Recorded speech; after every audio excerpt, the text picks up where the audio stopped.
Hello everyone, it's me again, ang inyong Kapistok.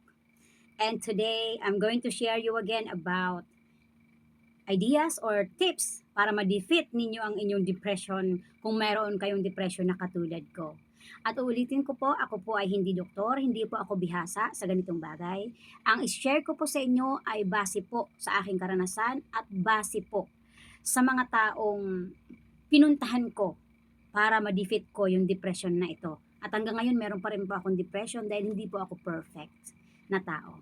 So, sa session 2 or season 2 ng aking ideas for depression, ito ay tinatawag nating practice self-care. Mahaba-haba po ang topic na ito dahil meron itong 4 na klase. So, ngayon po, ang unang-una pong ideas para po sa practice self-care ay exercise regularly. Yes po, makakatulong po ang pag-eehersisyo araw-araw upang mabawasan po at gumanda ang ating mood.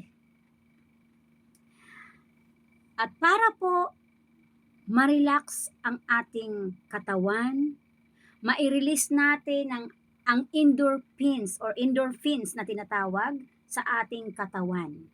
Kumbaga mailabas natin yung mga toxic sa katawan natin. 'Di ba po? Yan po ang kailangan natin gawin. So more exercise para po magkaroon kayo ng magandang pangangatawan.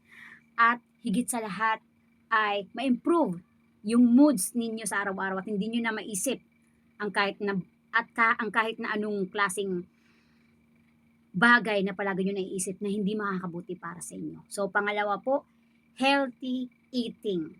Yes po. Maaring natataka po kayo kung bakit kasama ito sa practice self-care sa mga taong may depresyon. Totoo po ito. Kailangan po sa healthy eating, mag-focus po kayo doon sa mga pagkaing mayaman sa bitamina na makakasuporta po sa inyong mental health. Marami po itong mga pagkain na to at hindi ko po ito maisa-isa sa ngayon. But tomorrow po, isi-share ko po sa inyo kung ano yung pwede ninyong gawin dito sa 4 na practice self-care. Paglalaruan po natin to bukas sa susunod kong video para sa 3rd sessions. So, sleeping hygiene. Yes po, sleeping hygiene po ay very important sa mga taong mayroong depression na katulad natin, katulad ko. Dito po ay ini-establish ang pagiging consistent mo sa pagtulog, na magkaroon kayo ng schedule and create a relaxing bedtime routine. Marami pong bagay yan ang pwede niyong gawin sa inyong bedtime bedtime routine na tinatawag. At i-discuss din ko po yan sa mga susunod na araw. At ang pang-apat po sa practice self-care ay mindful and relaxation technique. Yes, ito ang pinaka-paborito ko sa 4 na practice self-care bukod dun sa healthy eating. Dito po sa mindful and relaxation technique, subukan nyo pong mag-meditation. Yes, yung mag-meditate kayo kahit na 1 hour, 2 hour, at least ginagawa po ito ay best sa madaling araw po kapag hindi po kayo nakakatulog. Best pong gawin ito sa madaling araw po. And then deep breathing. Like, ganun po. Gawin niyo po yan everyday, makakatulong po yan. Mag-yoga po kayo. Ang yoga po ay nakakatulong para ma-reduce ang inyong stress. At ang stress po ay kamag-anak po ng depression yan. So, this is very important.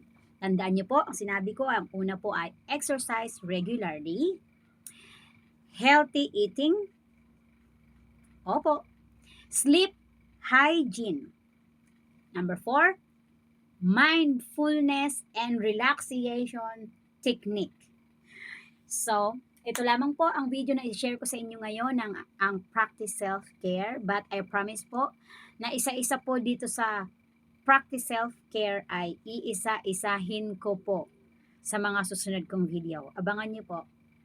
And God bless you always, and sana po makatulong ng konti yung sinabi ko ngayong araw sa video na ito.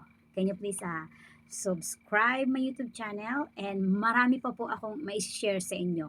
There's more. Goodbye po and have a nice day, and God bless you always. Goodbye.